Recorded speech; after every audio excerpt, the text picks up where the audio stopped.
Okay, so that's pretty stupid. Yeah. Because there's like the main process. Yeah. It was just that point. Did you have a yeah, we had a group of it was all my group. So yeah, that's nice.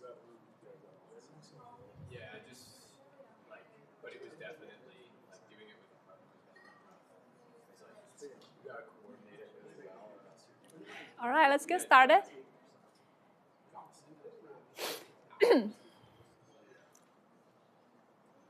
All right, we're starting week 3. So our first homework has already been posted. It's due this Thursday, before Thursday class, okay? So make sure you submit in Canvas, okay? So if you have already started trying, you know there's an actual submit button you have to push before it's officially submitted, okay? So you can try like multiple attempts. Just make sure you submit your finished one by the deadline, okay? No, there are 2 links, okay, so make sure you click the right one, okay? One's for 4502, another one's for 5502, okay? Also, if you have seen in Piazza, and also actually made an announcement in Canvas, there was some issue with the original Jupyter Notebook, the code we posted. So there were some discussion in Piazza as well. We were able to fix it, and a new updated version has been posted in Canvas. That should work, okay? So make sure you download the updated version. And if you have any questions, of course, please post to Piazza or contact our TAs, okay? Sorry for the trouble. It's a new semester we updated. I think there was some issue with the updated environment building thing. So the updated version said should work. So please make sure you get the updated version, okay? Today's Tuesday.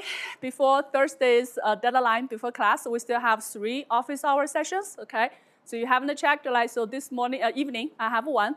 Tomorrow, our TA has another office hour, and then Thursday before class, I have another session, okay? So those are the office hours. You can come in Tonight is only Zoom, but for Wednesday, Thursday, you can come in person or you can join via Zoom, okay? So those are places you can talk to us directly if you have any questions. Also, Piazza is a good way, right? You can post your question there, and we'll be monitoring that, and we'll be try to respond to your questions there, okay? Any questions regarding homework 1? Hopefully you all know the process, how to submit in Canvas. Everybody was okay in terms of downloading the code? Using CSCI, the online environment was okay? All right, okay, yes? Yeah, so the unit test, if it says okay, then that means that you have passed the unit test, yes. So that's just a way for you to do, self-test, yes. All right, okay. So we're going to continue, actually, finish up a discussion in Chapter 2, okay? Quick review, Chapter 1, Introduction to Data Mining. Chapter 2, we start talking about understanding data, right? So this is when you have the raw data. You want to just understand what kind of data sets, what kind of objects, what kind of attributes you have, and you can do some statistical analysis. You can try to visualize some of the properties of your data, okay? And then the second half will kind of transition into the pre-processing. So this is when you have your data, you kind of know what kind of data you have, you know some of the characteristics, and now you need to do something to prepare your data for the the mining process down the road, okay? So we start talking about data quality. This is very important, right? Whenever you're dealing with some real-world data, make sure you check, right? From various perspectives, right? What kind of data you have, what kind of quality issues you may have in the data, because real-world data is just messy, right? So we also emphasize the packed data. If you want to have quality data, so you can have quality data mining results, or garbage in, garbage out. Okay, so this is very important, right? So understand what kind of quality issues may exist in your data, okay? And then what you can do, okay? So we talk about missing data, right? How you actually can deal with the missing data, okay? We talk about errors, okay? Or noise, right? Noise or error, and then inconsistency. So all those are things that you need to check and figure out, do your reasoning. Because we said that there are a few different ways to deal with those issues, but you need to reason about your approach and why that is something that is reasonable to do. And document it, right? Because whatever you do from the raw data, whatever pre-processing you have done, it's important that you document what you did, right? Because otherwise, sometime later, either yourself or somebody else want to use the data of the pre-processed data. They want to understand what has already been applied to the data sets. Okay. Integration, this is we also talk about the correlation analysis. Okay, so we're going to talk more there, but one important aspect about just when you're trying to integrate, right, multiple data sources, you will identify entities that are unique, right, across different data sets, and also correlation analysis as a way to find attributes that are related. Okay. Then transformation, so we're talking about normalization, discretization, smoothing, aggregation, generalization. There are a few things, right, you can do. Generally just about getting the data ready, okay? So one example I always use is about if you have age information and you have the annual income information, right? They're just very different scale of the data. The distribution may be quite different, so you want to actually do some kind of normalization so that it's more comparable, okay, as you are integrating the different types of information. Okay, so at the very end of the previous lecture, we started talking about the dimensionality reduction. Okay, so this is generally the idea that okay, we want to reduce our attributes or number of dimensions. Right, we said objects are represented right by any many attributes or features. Okay, or dimensions. Okay, so you can either using some way to reduce the number of objects, which is the number of rows you have. Right, you can do sampling, right? Instead of using the whole data set, you pick, say, 10% of it, okay? But there are different ways of you choosing the sampling, right? But then the other way is about, okay, I have many dimensions. Not all the dimensions are useful or as useful. So I want to do something, right, to select, okay? So either you select the existing attributes or you can extract. So you can take what you have and then kind of convert it into something that is more meaningful for your problem, okay? So we talk about attribute subset selection. So you can either keep adding attributes that are important or keep removing attributes that are not important, right? And then there's some kind of transformation, Fourier transformation, wavelet transformation. So those are generally ideas to convert, right, your original space into a new space such that you can identify features or attributes that are more informative for your problem setting, okay? So there are two more I think we were going to cover. So two more things that are particular, also widely used. And well, traditionally they have been very powerful. And even nowadays, right, when you look at the high dimensional data, it's always good to check using those methods, okay?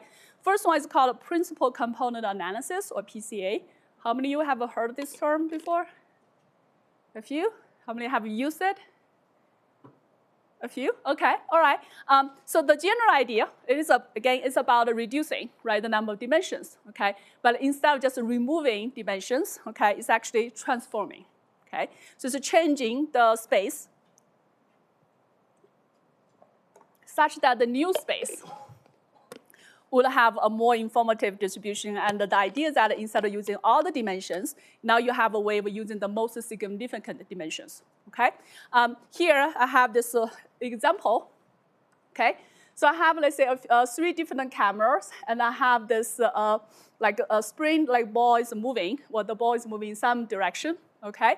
So as you can see, right, when you look at the movement of this ball, it's really like one-dimensional, right? It's going straight in one line. But when you look at the cameras, right, if you take the information from the cameras, they can be, since there are 3 different view angles, right, you will see very different things, okay? So if you take all this together, you see camera A, camera B, camera C, right? So how you actually can take the raw data, which is multiple dimensional, and then be able to extract the dominating dimension, okay? So that's a simple example, but how do you do it, right? There's some kind of mathematical calculation. So basically what you're doing is that you take this as a matrix, right? You find this K, usually we want the K to be smaller, much smaller, okay? That's about the dimensionality reduction, right? Because the high level thing is that you start with n dimensions, but knowing that there is actually lower dimension representation, approximation, okay? So you find those kind of what we call orthogonal vectors, which are referred to as principal components, right? That's why we're trying to identify the principal components that can then best represent the data. Okay, so in our example here, right, even though I could have 3-dimensional data, but if I can identify this dimension, that is my dominating principal component, and I can use that 1 dimension instead of 3 dimensions. to capture this particular data set, okay? So what you're trying to do is basically like you can view this as a covariance matrix, which we mentioned before. So then you say, okay, you're basically looking at the relationship across the different dimensions and then trying to identify the eigenvectors. Or actually, we're looking for the strong eigenvectors because when you sort the significance of the eigenvalues, then you know you can pick the ones that are most significant. So usually the top k is what we'll pick, which is approximation, right? So the general idea is that the k is much smaller, but the dimensions you reduce are not as important, okay? Another one.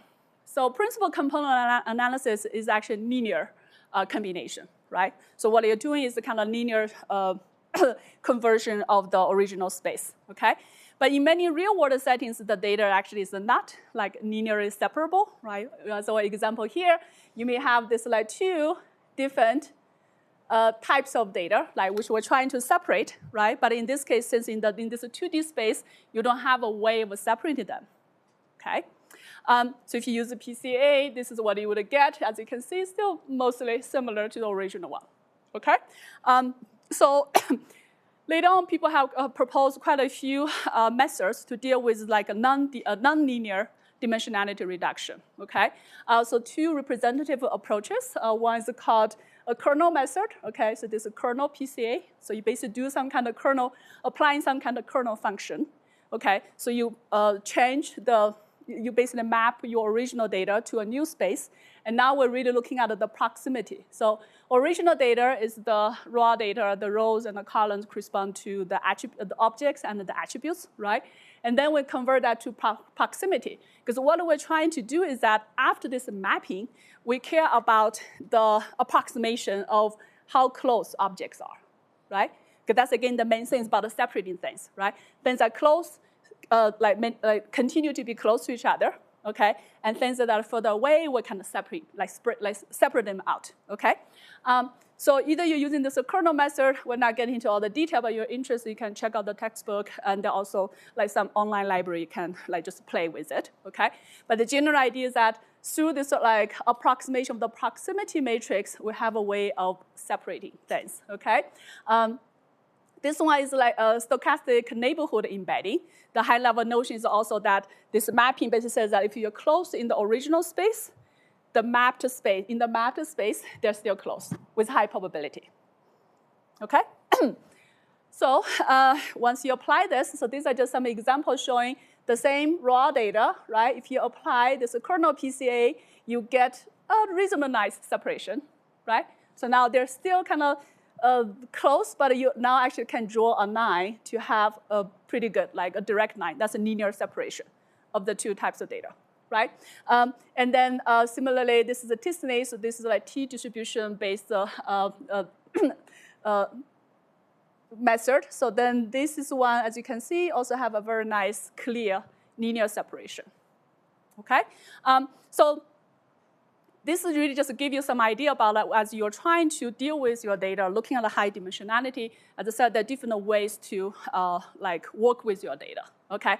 But again, understanding what kind of methods, tools are available is one thing, right? You know what they can do. But other things that which ones do you use for your data, right? So that's like a repeated like notions about what do you know about your data, what do you know about the methods that's available, and then which method is more suitable for your data, okay? And sometimes you just need to play with the different ones and see which method give you better results. Okay, so that kind of like ends our discussion of chapter 2, okay? So this is by now, you should say, okay, I have my raw data, right? I have a way of like describing my data. So this is what you're doing in your homework 1, right? We say, okay, when I have a data set, right? What is in your data set, okay? What you can do with it? How this may be useful, okay? And then you get into some of the specifics and trying to like understand your data, right? Play with your data a little bit. So you're trying to get into some of the statistical understanding, right? And then continuing for next homework, we'll be looking at some of the transformation, right? So you can try to do normalize, visualize, correlation analysis. Those are things that will like help you, right? To better understand your data and better prepare your data. Okay. think about our data mining pipeline. What happens next? I got the raw data. I did my understanding of my data. I did some pre-processing. Do I jump to the modeling? Yes, you can. For a particular problem, you can probably take your data, prepare it, do some pre-processing, and you can it's ready for your model. Okay? But in a more general setting, when you are dealing with a lot of data sets, right, you need this middle stage that is kind of like managing your data. Okay? And that is what we're going to cover in the next chapter. Okay? So this is data warehousing and online analytical processing. Okay? So as I said, right, for your specific like a project, if it's a smaller scale, it's targeted on a particular problem, you may be able to skip this step, meaning that I know my data sets, I prepared my data, and I can do my modeling, okay? But when you're dealing with like a variety of data sets, and there may be very different use cases which you don't know yet, right? Or you are trying to support, then you want to have this middle stage where basically you have a way of managing, right? All the different types of data. And that is what we refer to as the data warehousing, okay? But why we don't just put this into a database and be done with it? Can you just use a database and manage everything so that then you can pull data you need? Yes or no? No? Sometimes you can, right? If it's in a simpler scenario. But we want to talk about, right? You have many different types of data. They may require many different like pre-processing steps, and they may be used in many different ways. And because of that, okay, we want to have this dedicated mechanism to manage our data, okay? So in this chapter, we'll be talking about what do we mean by data warehouse, why do we need a data warehouse, why can't we just use your productional database, right? And then how you can actually design the data warehouse. There are many different ways. Actually, things have evolved quite a bit from the earlier days of data mining or data warehousing, okay? And then we'll get into some of the specifics, like what you can do, right, in terms of you're actually using your data for your analytical processing purposes. Okay, starting point. What is a data warehouse? Okay, as I said, right, usually if you think about like most of the data sources, right, they probably have some kind of productional database or data management like mechanism, okay? Again, think about university, right? The university probably maintains a very extensive operational database with all the information about our students, our courses, departments, faculty members, staff members, like anything related to the university, right? Okay, but that is a notion of the productional database, okay? Production database is, as the name suggests, is basically supporting the daily operations, right? What do you do when you try to enroll in a course? Right? Say I need to like search for the courses, you can check the enrollment, you can add your name to a particular course. If you're wait list, then there will be some mechanism for you to decide where you're in the wait list and when you'll be cleared, right, from the wait list. Okay? Those are operational functions. Okay? Can you just use that database for your data mining purposes? Like right now, as I said, like if the campus has the live databases to support, like say, like course enrollment. Can I apply my data mining tasks on that productional database? What can happen? One, you may make mistakes. That's probably bad, right? You usually don't want to touch a production database for your analytical purposes. Because if you're here, you're just trying to mine your data, trying to understand, say, which courses are usually like overloaded and how long does it take for the like wait list to clear, or how likely, right, a wait list may be cleared by what time. Okay, so you're trying to learn something while there's a production like live action going on. So usually we feel it's better to separate those, okay? So you don't, you just don't interfere, right, with the live operation. But there's more to it, okay? So the starting point, I said, like, why do we want a data warehouse? It's just we don't have something that is separate from the operational database, and that is for decision support, right? That is what we're trying to do, okay? So just knowing that there are different purposes, okay? And it is better that we don't interfere, right, with the live database. But then the idea is that, okay, not only is it separate, many times it's not just a simple duplicate of the operational database, okay? We actually want to do more with it, right? As I said, the purpose is different, right? If we say with the enrollment data, it's more about the live status, or like if you're talking about online banking, it's probably more about the current status of all the accounts or the transactions, okay? But for like information processing or decision support, you look at actually beyond, right? What's the current status? Many of those are historical, right? Or you're trying to combine with other types of information, okay? So this gets a lot into what do you need for decision support that is different, right, from an operational database, okay? So not only say it's different, it's like we want to have a separate mechanism, and also we say this is different for a different purpose. So we don't need just exact duplicate, right? Okay, so there are a few keywords in this notion, okay? So a data warehouse is a subject-oriented, integrated, time-variant, and non-volatile collection of data in support of management's decision-making process, okay? So first, we just understand, well, basically this is just for very different purposes, okay? But how is it different? We say it's different, right? We want it to be different because we have a different use case, okay? But what are the key characteristics, okay? First one, when it is subject-oriented, right? So for your live operational database, you may be just managing, for example, like say, again, I'm using course enrollment because it's live right now. So with course enrollment, right, you care more about the live data, it's more about all the information related to courses.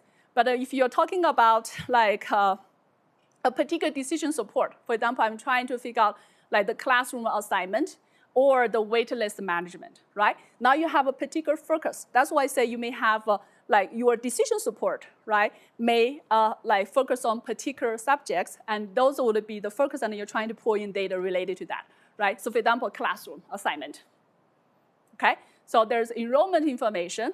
You may be looking at the historical information, but also you may be pull in some information like capacity, I don't know, like whether it's equivalent, right, for like online courses. So there are all kinds of information be pulling in, but knowing that the focus, the subject, is something specific, okay?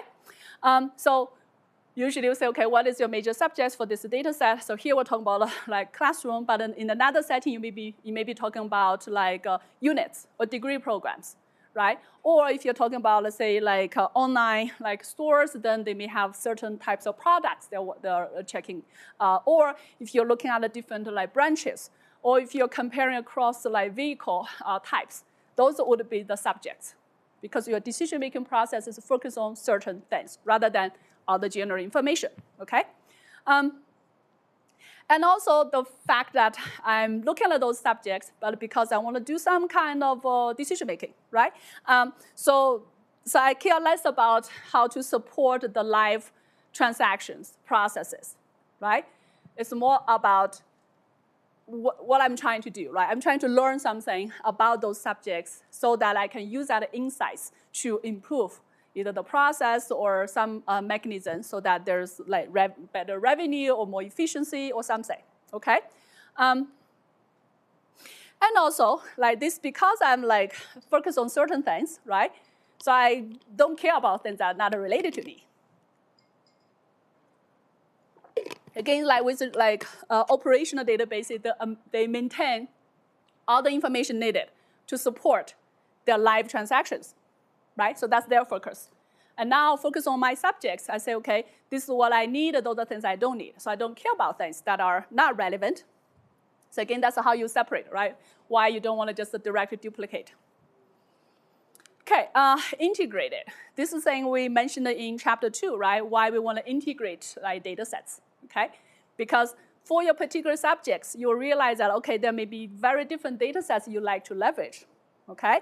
So by nature, like you will be looking at ways to knowing that you have data coming from different pieces, and you may need to certain processing, right, pre-processing, to integrate the data sets. Okay, while with like again operational database, they manage what they need, and that's it, right? Because they only need those for their live support. Okay, so because of that, right, cleaning, integration, these are all things that are typical and important, right? Because naturally you'll be dealing with different data sets, okay? Next one, time variant, okay? Operational database, they look at current data, right? They maintain the live. So they may have a short duration, just say, okay, what happened in the past day or whatever, okay?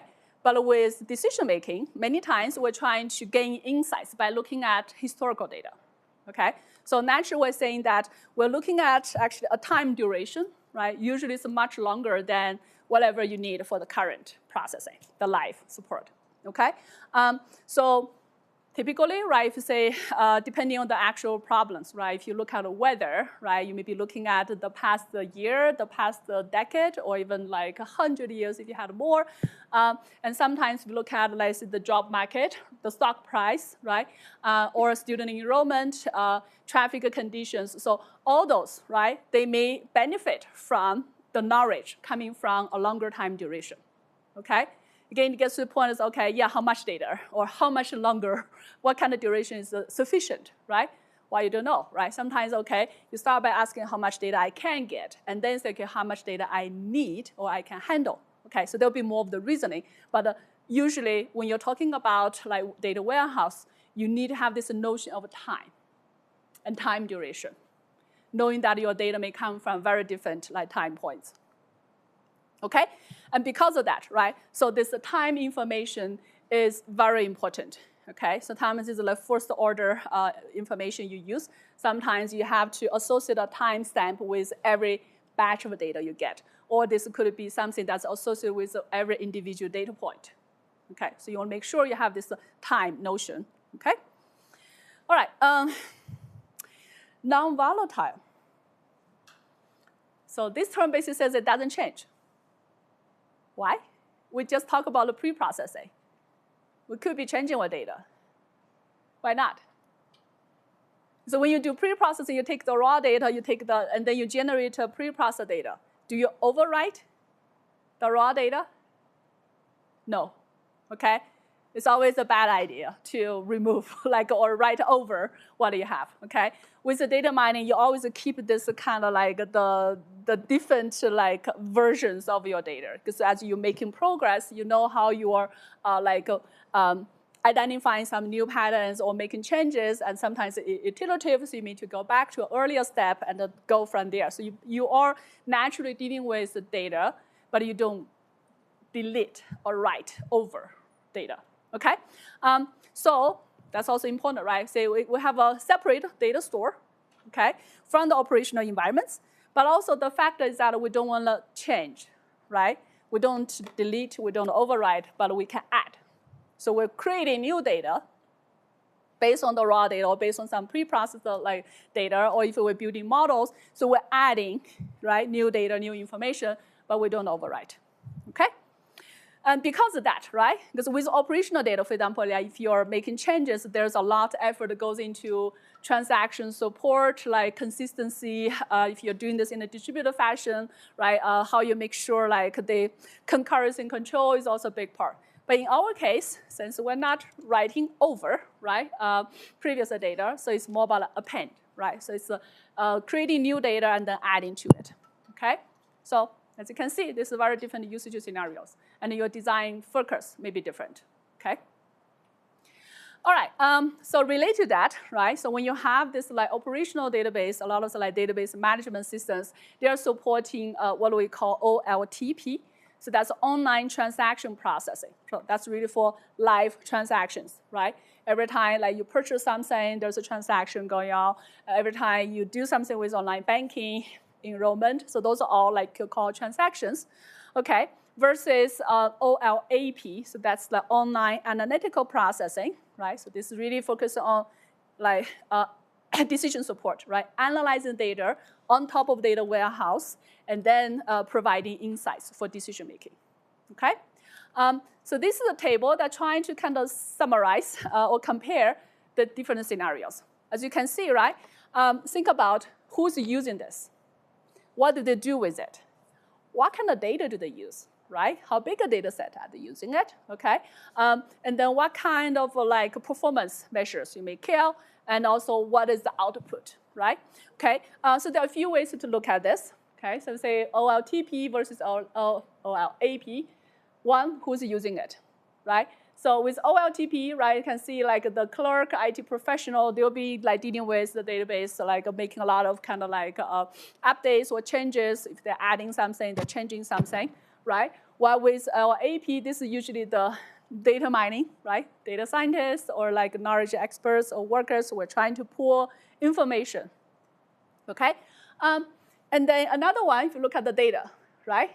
So as I said, right, so this is for like operation data. It's the current data, up-to-date, detailed information, but it's usually some kind of like a flat relational isolated just for the current instance versus a bit of a more of the historical data, right? Summarized, multidimensional, integrated, consolidated. So as I say, you're pulling in different types of data for the two different usage scenarios, okay?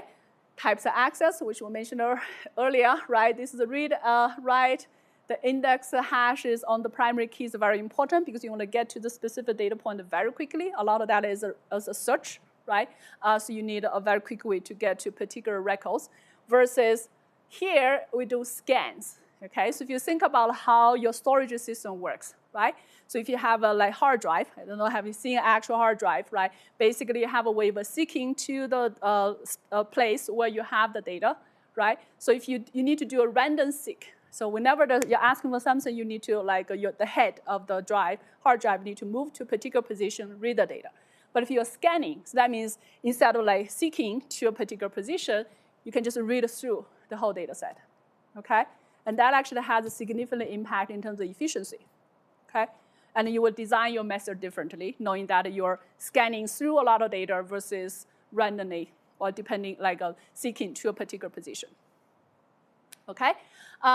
Database size, usually live data, right? They only handle the current instance, so there can still be quite big, right? For example, like Amazon, they have their online live database of the products, the customers, and all the like orders. So that is still big database, but that is still smaller usually compared to the data warehouse because, as I said, you're aggregating a lot of information over a much longer time duration. So overall, you're dealing with a much larger data set or data scale. Okay, so with that, right? You say, okay, we want to talk about like data warehouse is separated. The main level, high level thing is that we are doing different things, and we want high performance for both things, right? So instead of trying to like combine them or have an exact copy, we want to design them differently, right? And having them serving the different purposes, okay? So the high level thing is about the performance, right? We are designed for different things. We both are trying to be efficient. And we're just dealing with very different functions and very different data. Okay, so that's the like high-level reasoning. So whenever you are like looking at a data warehouse and say, okay, what kind of data I need to pull in, what I need for my purpose, then you want to be able to compare, right? Or like differentiate. What is different? Like why can't you leverage what's already in your operational database? Okay. So we have talked about we need a data warehouse, right? We need a separate thing to manage our data for our decision support process. But how do we do it? Okay. So many of you may have seen this kind of like three-tiered like web service design, okay? Where you go to web browser, right? That's the front end, okay? That's how you interact with the users, right? And then you will have this middle layer, right? Where you do actually a lot of the processing, computation, control, and then it goes to the back end where you have the data, right? Okay, so similarly with the data warehouse, right, you can view this as also similar three-tier structure, okay? Front end, that is where basically whatever you want to do, right? If you're like a data analyst, okay, so you come in and say, okay, I want to run a report of some kind of historical data, or I want to do some kind of comparison, right? Statistical analysis, visualization, or like even building a model. So that's basically what you want to do from the kind of user's point of view, right? And then what they're talking about, right? So they need to go to the middle layer. So this is a lot of the analytical processing that's happening, right? Giving the request, then you need to pull the right type of data, do the right type of analysis, so you can send the information back. And of course, you need to be talking with the data layer, right? This is where the data is handled, okay? And of course, this is where the data come in. So your data warehouse need to pull the data in, support whatever the middle level for the functionalities so that they can support the front end of different types of usages, okay? So earlier days, this is what we have, okay? Sometimes this is referred to as an enterprise data warehouse. So think about the organization, right?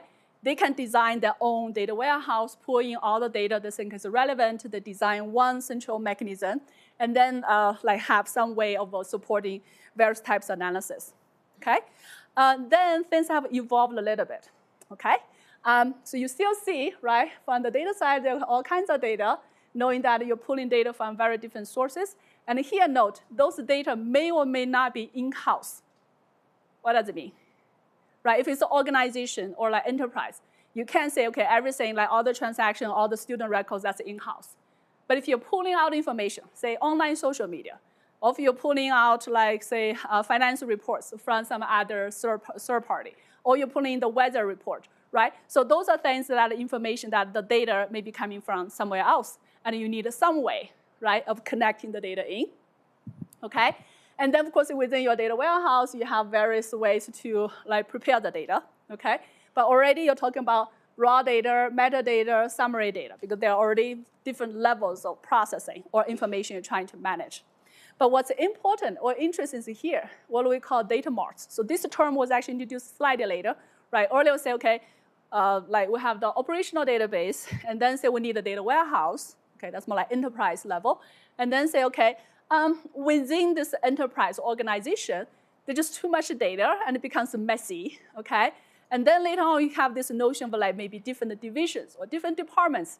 They only care about a certain things, okay? So instead of mixing everything together, you now have a bit of kind of separation, okay? So you can say you have this data marts. You can view this as a subset that are more tailored for certain functionalities, okay? So here, like within your enterprise, we have the purchasing department, the sales department, inventory, or customer service, whatever, right? So now you have a bit more like a tailored divisions, okay? So we refer to those as the data marts. And then later on, you may have heard this term, this becomes more the virtual data warehouse, right? Used to be enterprise, in-house, everything in. And then you say, okay, now I want to kind of like divide it into different like departments. Also, I know I'm dealing with data that may not be in-house, okay? And then you have this cloud base. That's basically trying to virtualize the whole like data warehouse, okay? So the idea here is that like you're using some kind of cloud infrastructure. Some of the benefits are definitely scalability, elasticity, okay? So that you can like design your virtual data warehouse and still be able to like support different demand and at different scales, and they can support the dynamics or fluctuation of your demand, okay? But the high level, right? By virtual warehouse, basically, okay, from the warehouse, you need to have this view that, okay, you have all this data, this is what you do with the data, you prepare the data so you can pull the data for certain functionalities, but physically, the data may be at different places, and they may have like different entities managing or supporting different types of functionalities. Okay, so some of the key terms you may have heard, and some of you may be like dealing with this as you're working on your course project. First, ETL. Okay, so this term is widely used, right, in industry, in practice, as people are dealing with, right, data warehouse design. Okay, so ETL stands for extraction, transformation, and loading. This is really about pulling the data into your data warehouse so you can actually do something with it. Okay, so there are some specific ones, but as you look at this is really what I have been talking about in terms of the preparing, right? Okay, where are you getting the data, right? How you connect the different data sources with your data warehouse, cleaning, transformation, loading. This is when you're actually loading it into your system so that like you can then like find different subsets, pull different types of analysis, generate different reports. This refresh is also very important because the satellite data is what I call it, like remember the velocity discussion, the V is about data not being static. Data can change, right? Some data is static. You may just load it once and be done with it. But a lot of data nowadays, they change, right? So how you actually refresh, update so that it can propagate to the different departments, right, or different entities that's actually like part of the overall data warehouse. Okay, that's ETL. Okay, metadata, like we had like a small like component showing earlier in the earlier figure, but this one is very important, right? Because a lot of times when we talk about like the whole processing pipeline, you focus on the raw data, you have the processor data, you have the model, you have some evaluation results, but to support the whole pipeline, you need a lot of metadata, right? Because you need to somehow kind of like manage, right? Because if you go in and just give you, like say, a folder or a hierarchical list of folders with all the information, you need to know what they are, what has been done, right? How you generate this kind of data from that, okay? So there's actually a lot of information that goes into the metadata repository, okay? So basically, you just like as a good practice, and this is actually super important in like when you're managing like larger scale data, is that knowing where your data comes from, right? What they are, what has been done to that, okay? And whatever changes or whatever like updates may have like happened to the different data sets. There's also information related to, for example, like the system performance, right? Because not only you're building this data warehouse to support all this functionality, you may have kind of constant monitoring or some kind of analytical process to look at the performance and see, like identify issues and trying to improve it, right?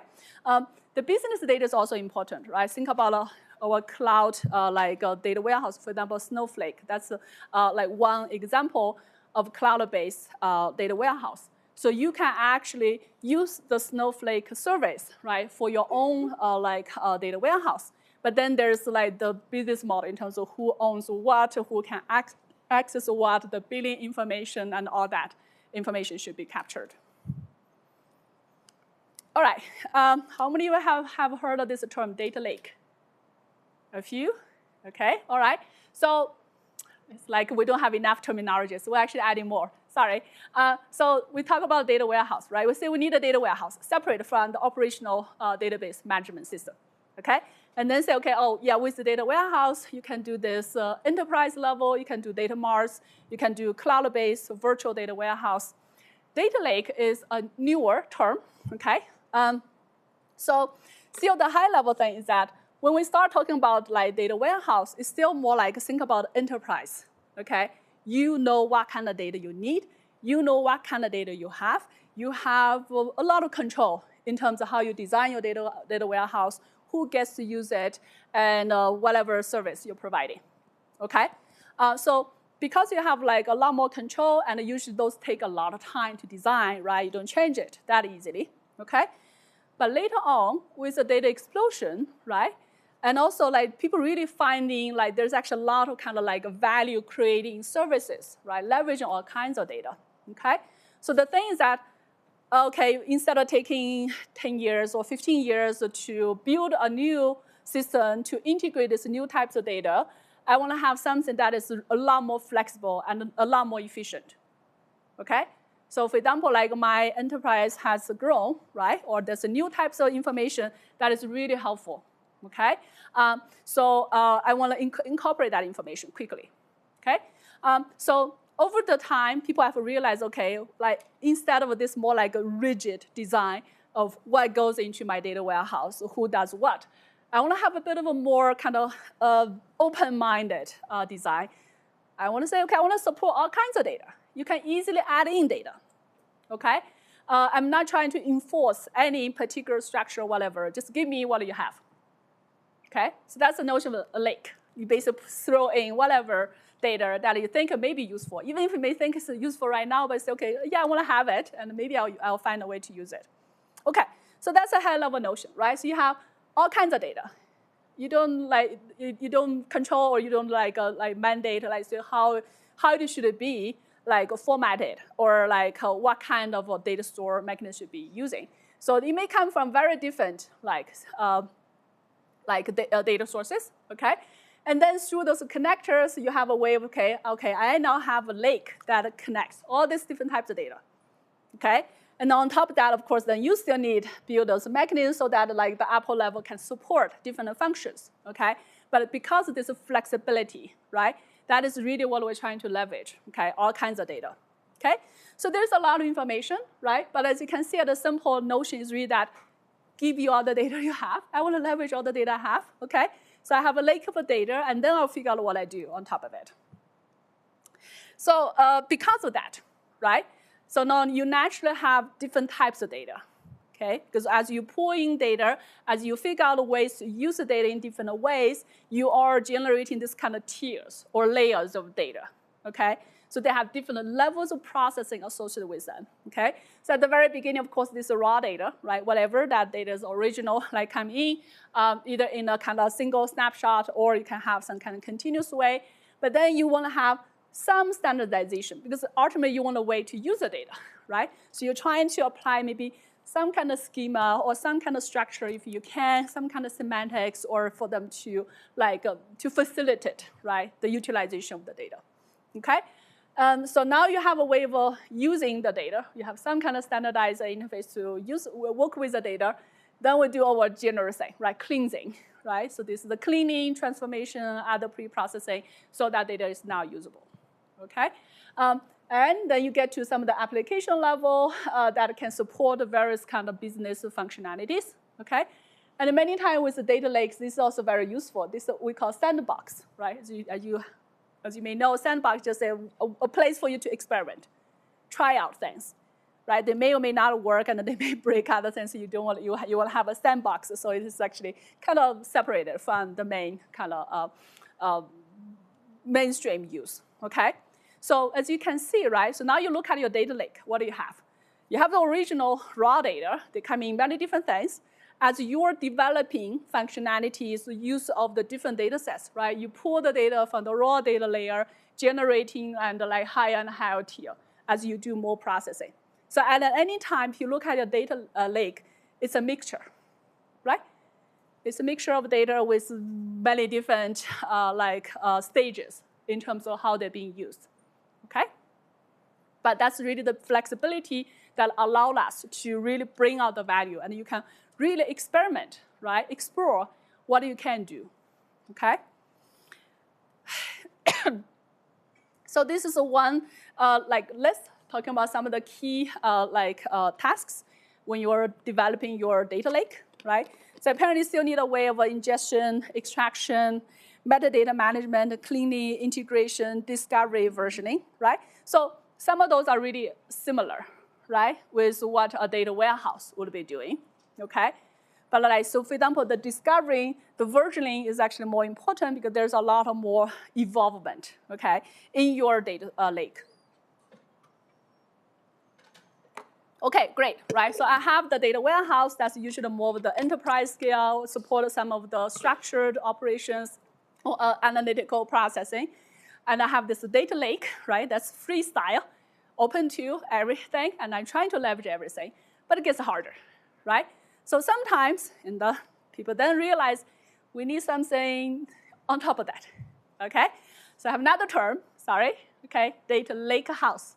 As the name suggests, I have the lake, I have the house, okay? So this is really the notion of combining, okay, data warehouse and data lakes. Okay, as you have said, right, so with the data lakes, really is the flexibility, right? You can actually have flexible, cost-efficient, and scale of the data lakes, right? Allows you to work with many different types of data, do many different things, okay? And while with the data warehouse, it's more structured. They have like some of the more rigid like support, but because of that, they do really well for that intended usage scenarios, okay? So the idea with the data lake house, which is a newer term, is that we want to combine, okay? And also knowing that, right? Even though I don't control everything, but I want to find the right way to manage different types of data, okay? So that's a combination. So as a result, right, I can do more of the business intelligence. That's more for the data warehouse because you know what kind of data you have and you know what you do with the data, versus the machine learning, some of the more like really just like intelligence, right? data-driven kind of intelligence, and a lot of those are more exploratory. You don't know yet, right? You say, okay, what kind of data I have? What I can do? Let me play with it, right? And then you're building services, functionalities on top of those, okay? All right, so this is, again, a longer list. As you can see, right, I'm combining the functionalities of data warehouse and data lakes. So there's a lot of different perspectives in terms of what you need to handle as you're building up your data lake house. You don't need to memorize it. I just hope like when you look at this list, it makes sense to you, like why I need to do this in this particular design, okay? All right, a few more. This is the last slide in terms of new terms, okay, in terms of related data warehouse. So there's actually a few other ones. First one is called the data fabric, okay? So earlier with data warehouse, data lake house, you still have this notion of some kind of centralized view. Even though they're not physically centralized, you have some centralized view of all the data you're managing, all the things you're doing with your data, okay? So later on, we say, okay, naturally, you don't get to control everything, right? You probably will be working with others, right? Say third party, or there will be data that you're or data services you're utilizing from other sources. Okay, so instead of this kind of top view or centralized view of all the data and all the data management pieces, you are saying, okay, let's look at it it's like fabric. So we're basically kind of connecting. Okay, so I may be managing some data warehouse, and you may be having some kind of smaller data lake that's more focused on, say, transportation information, and I may have something that's on weather, okay, and maybe another one is more on the natural hazards. Then we can actually work together, right, build up some kind of mechanism to support, let's say, the impact on transportation from natural hazards, right? Okay, so you can view this as a more, again, it's more like a free market kind of view, okay? But you're trying to link, right, connect different data-related capabilities. And this data mesh is a way of, again, highlighting that you say, yeah, there's a free market, but you may have people or components that are specialized in certain things, okay? So this mesh can have this more like a domain-specific, application-specific expertise that you can leverage, okay? And ultimately, we have this data virtualization, right? So the idea is that, okay, I know data is everywhere. Everybody's doing something with their data. They're providing some services. And ultimately, we're just talking about ways to connect this all together, okay? Without having a centralized management or control of everything. Okay, so all those are different terms. That's why you don't need to memorize those terms, but at least understanding the reasoning, from one to the other, why we're doing this and how they're different in certain ways. Okay? All right, so that is our kind of intro of data warehouse. Okay, so by now you probably have a number of terms in terms of why, data warehouse, why do we need it? Or what's some of the characteristics, right? And there are different, the evolution, right, of data warehouse or data management for decision support. Okay, so next, let's look at some actual design or implementation. Because with the data warehouse, how do we manage the data, right? And what do you do on top of it, okay? So ultimately, you're trying to represent your data some way, right? So we're probably all familiar with those tables or CSV files, Excel spreadsheet, right? That's how you're managing data. And you can easily read out the information there, okay? But over time, we realize, okay, there's just too many tables, there are too many things to track, right, across all those different spreadsheets, okay? So naturally, we're using this abstraction, okay? Whatever you're talking about, right? Remember, we say you have a data set, you have objects, you have attributes, okay? That's really this multi-dimensional view of the data points that you're interested in, okay? So we introduced this term of data cube, okay? Cube, of course, is a three-dimensional thing, but in a kind of high-dimensional space, you can view it's a way of representing multi-dimensional data, okay? So that is a general abstraction we're using, okay? So in your data cube, right? So data cube, of course, you need to define the dimensions, right? So the dimensions of your cube, all of them have some kind of semantic meaning, right? This can be coming from your metadata, okay? And also there's facts, okay? Remember you have the dimensions. For example, like if you care about like the campus. So I have student, I know their, like say, degree program, which major they're in, which courses they have taken, which year they're in, or some other information, right? So those are different dimensions, okay? But then you want to say maybe the facts is what you actually like care about. For example, I don't want to use the word, but it could be your GPA, or that could be like the sales, right? If I care about the revenue, right? So that'll be some actual like measures that you really want to focus on across the different dimensions, okay? So I have one example here, right? This is where, I think we used this one earlier when we talk about the aggregation, right? Okay, so this is the one where I have information, right? I have a few I have like different quarters, okay, that's my time dimension, okay? And I have like different locations, so basically like in different cities. And then I look at what kind of products, right? Home entertainment, computer, phone, security, okay? And the numbers in those cells. So the dimensions are the three, right? So I have item, I have time, I have location, so I have 3 dimensions. But my facts is actually what's in those actual cells, the values in cells. So that could be, yeah, the revenue or the combined, the total sales or average pricing, whatever, right?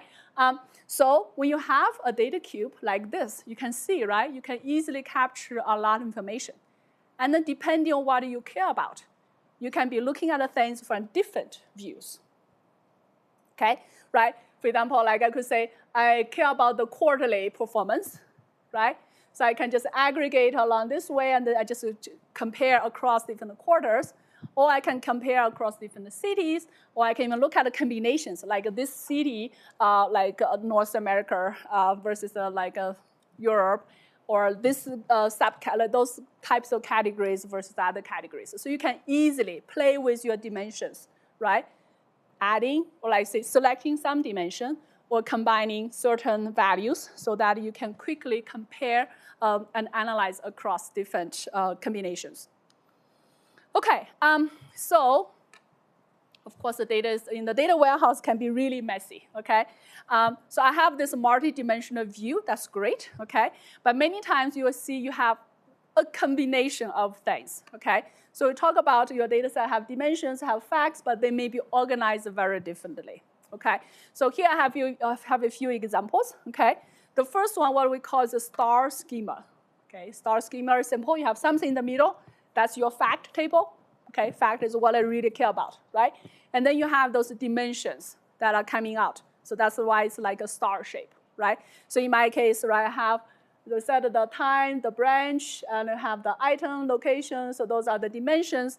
And my sales fact table. So sales is what I care about. But I have linkage, right? Because I need a link to all the different dimensions. Simple, that's star shape, okay? But sometimes you have not just one fact table, right?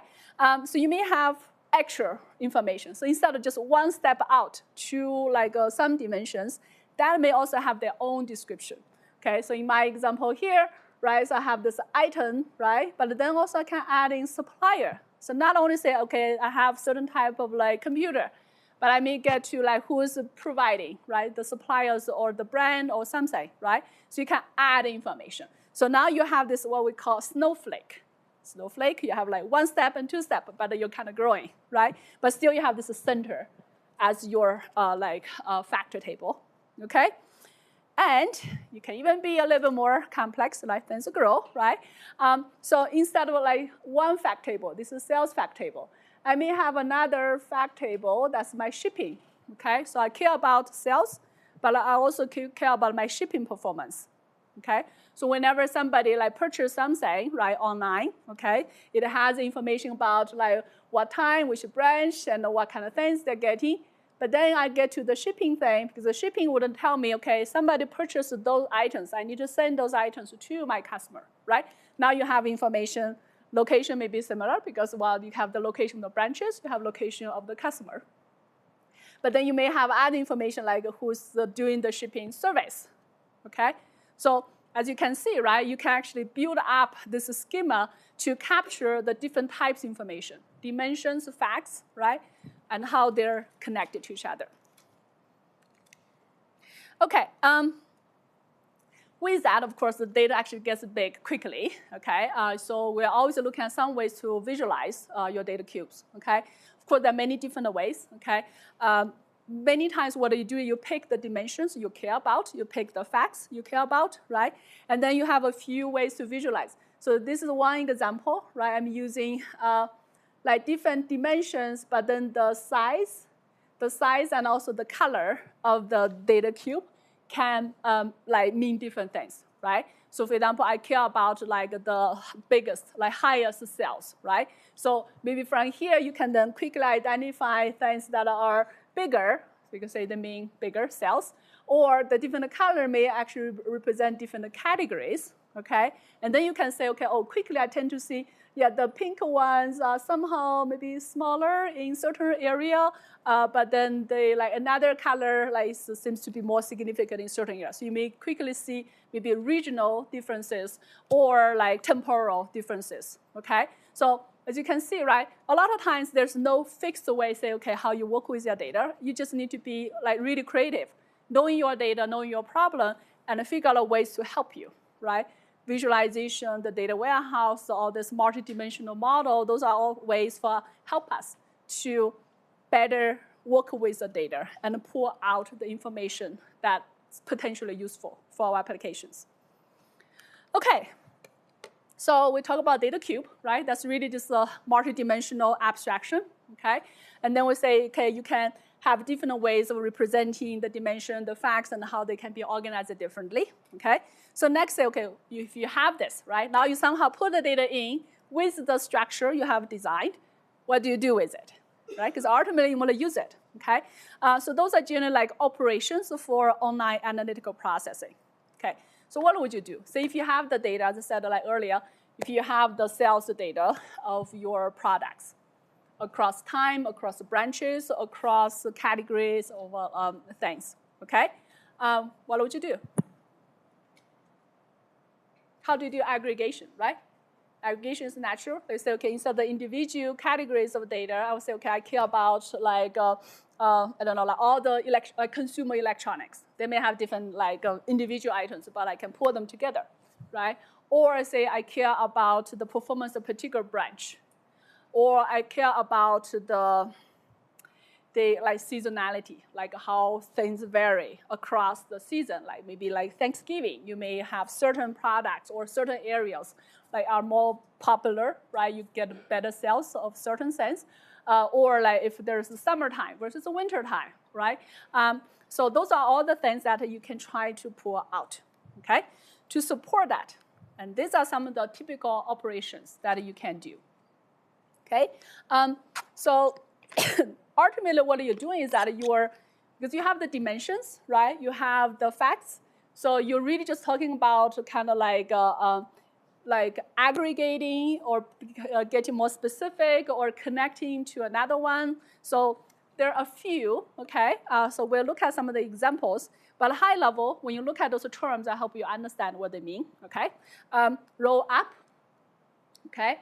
So roll up or drill up, that's basically you're getting to like a higher level summary, okay? So as I say, like consumer electronics, right? From the individual electronic items, I have a summary getting to one category. So that's aggregation, okay? Or you can go down. So drill down is getting more specific, right? So you say, okay, you may have the like a quarterly sale of your products, and I'll say, okay, I know I have a quarterly, but I want to look at a monthly, right, or even weekly information. So you can drill down, so you get more specifics of the information you want to look at, okay? Slice and dice. This is about when you are kind of like think about you're cutting this cube, right? What do you mean by cutting, right? Cutting the cube basically say, okay, I'm focused on certain areas, like certain values of the dimension. So for example, like if you're looking at the quarters, right? Maybe I don't care about quarter one, but I want to look at a Q2 and a Q3, right? And then slice is like, so dice is a one dimension cut. okay? Dice is when you pick multiple dimensions. So you cut it this way, cut this way, that's how you dice it. So that means, okay, I want to look at a Q2, so that's the second quarter, and I want to look at this in New York City, right? So you're picking multiple dimensions, pick out the range of the values that you're most interested in, okay? Similarly, like with our campus like data, like we may have data cubes representing students or courses or whatever, right? So we say, okay, instead of looking at like all the students, I'll say I'm gonna look at the students who are in computer science, who are in our bachelor degree, right? Or students who have taken the data mining course, right? So those are some of the typical, right, like operations that allow you to get to the types of data you're most interested in, okay? Pivot, that's actually simple. It's really for visualization, right? In a way, just, okay, I have the same dimensions, but I'll just rotate it differently. This is special for visualization. Sometimes you want to rotate in a way such that the most informal dimensions are more like better like visualized from your view angle. There are two other ones, geo across and geo through, okay?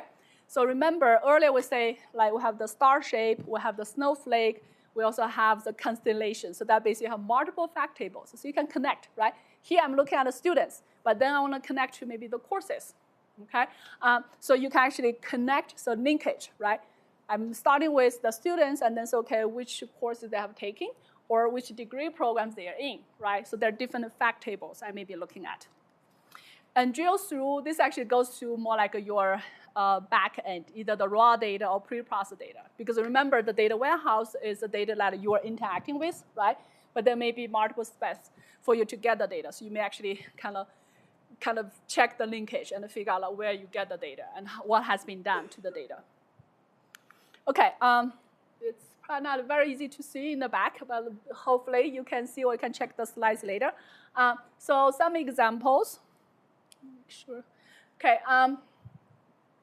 So drill up, drill down. Let me look at this one, right? So here, for example, I have still similarly I have my item, I have the time, I have location, okay? But then this drill down, as you can see, I can get more specific, right? Earlier I had the quarterly numbers. Now I can actually pull out the monthly values. So that's just getting more specific information, okay?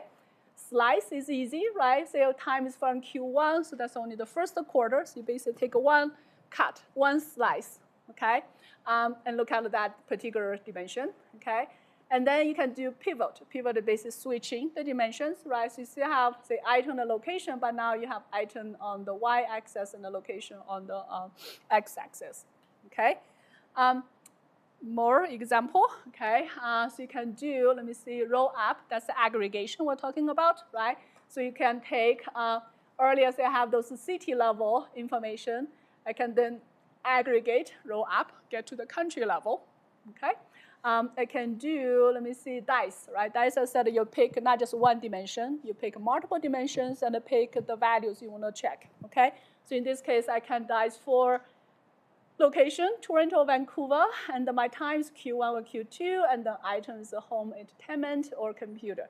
So as you can see, right, with the raw data or with the processor data, you can easily pull out the information that you want for your particular analysis. And that is really the benefit of having the data warehouse, having the data cubes, and having this standard kind of interface for you to operate on the data cubes. Okay? All right, now we have one more component that is about how you actually compute it. Because every time when you talk about the operation, you need to do something, right? So this gets to, okay, so you have the cube, you have the operations, how you actually do it. Okay, so there's actually another notion, what we call is the cuboids. Okay, so data cube, as said earlier, right? So that's the multi-dimensional representation, okay? But as you work with the different dimensions, right, you can aggregate, you can separate, so they actually have multiple ways of combining those dimensions, okay? So if you can look at my raw data, so this is my base cuboid. That's when I have time, item, location, supplier, right? Those are the dimensions I'll have. But later on, say if I don't care about time, okay, I'll say I want to just aggregate, right, along the time dimension. So that means the time is not in dimension that I maintain anymore. I just look at like location and the items, right? So that way you would be, let me see here, right? So this is my combined scenario. So I only care about item, location, the supplier, but I don't care about the time now, okay? So that's one way of aggregating. So what do, right? You take the raw data, which have the individual dimensions, okay? Now you're aggregating along the time dimension, okay? So instead of 4 dimensions to start with, now you have 3, okay? But you can do this along time, along item, along locations. As you can see, those are the 4 cases you would get as the 3D cuboids. Okay? So every time you take a 4D cuboid, aggregate along 1 dimension, you reduce that dimension, you remove that dimension, and you have a 3D cuboid. Okay?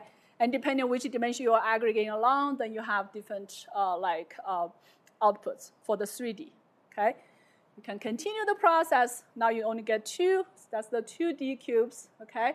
And if you want to do the calculation, right, you have 4 of them. You need to pick every 2 to combine, right? So you're combining 2 dimensions, resulting in 2 combining dimensions. So those are the possible cases you would get. You can read the detail to see like what's the output when you combine, okay? Keep on going. Ultimately, you get to all. That's the what we call like a 0 dimension, okay? How big is this one? How many values do I have for this one? When I have everything combined. 1 value, right? That's my global cells. Across time, across dimension, across location, right? Everything. When you add everything together, that's your combined cells, okay? So you may have 1 value up here, and then you will say you divide by time. Then of course you have now you have branches, right, representing the different categories. Okay, so this is what we call a cube. That's really a lattice of cuboids. So you see this mesh. Okay, so it gets like complex quickly. Okay, and then the related question is really that starting from the raw data, it takes quite some effort to compute everything, right? Okay, and how can you be more efficient with this? Okay, so this gets to the point about, okay, cuboid cells. Okay, so cuboid, as I mentioned earlier. Let's check. Okay, so each of this is a data cube, right? A cuboid, okay, which has many dimensions and has values in it, right? And then the cuboid cells is 1 cell in the cuboid, okay? So generally, what we're talking about is that, okay, how you take from the base, right, cuboid cells, meaning that this is the raw data you have. When you do aggregation along certain dimensions, you have the ancestor-descendant relationship, right? So basically, say if I take like some cuboid cells, I aggregated them, so I get another one that is combined. So that's a linkage we're creating, okay? So here I have a few examples, okay? The way we noted is just like when we use the star. Star means I don't care about that dimension, so I aggregate along that dimension, right? So in this case, I have like originally I have month, location, customer group, and the price. So those are the dimensions, right? So my C, so C is a cuboid cell, so it has all the 4 dimensions with particular values. Make sense? Right? That's 1 cell. Okay. And now if you want to take a B, so that means okay, everything else is still there, but I'm kind of aggregating along this location dimension, right? So imagine I'm taking many of those cuboid cells that has January and some location, and then business 45. 45 is the price, okay? So I'm now actually aggregating all that. Now I have a B, right? Now I have those dimensions. I can keep going, right? If I don't care about the customer group, I can keep going, and then I get A, which is again the combined value, right? Cell representing all the January, but then the price is now 2,800. Okay, so this is how you do it for individual cells and how you combine cells with a certain value for a particular dimension, so that you can combine it into the total cells.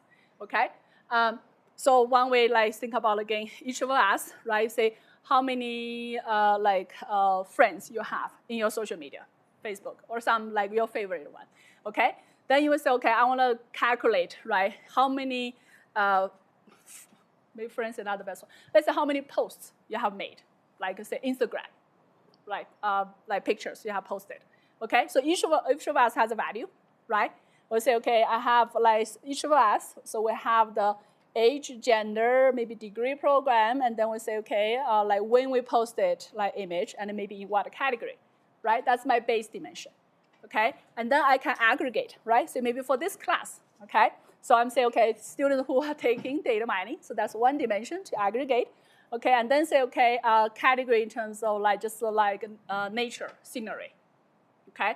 Or football games, somehow, right? So you pick those dimensions, you pick the value, and then you're aggregating the individual ones. So as you go up, right, you have like fewer number of cuboid cells, okay? And the values is what you care about when you add together. Okay, so there is a term what we use as materialization, okay? So that's basically about actual computing those values, right? So remember when you have the raw data, right? That's the very individual fine-grained information you have, okay? And then to get the cuboid cells and the cuboid, the lattice of cuboids, there's a lot of computation, right? So in a way, if you want to do what we call a full computation or full materialization, that means you're computing everything, pre-computing everything, okay? And then on the other hand, you say, okay, I don't do anything like ahead of time.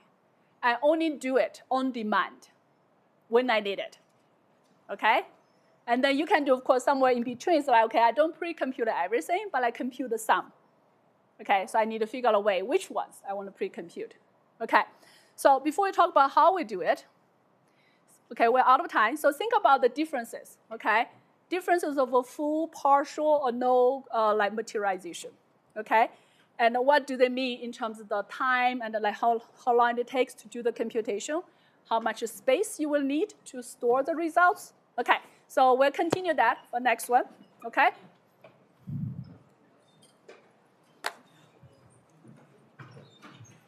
Hi, yes?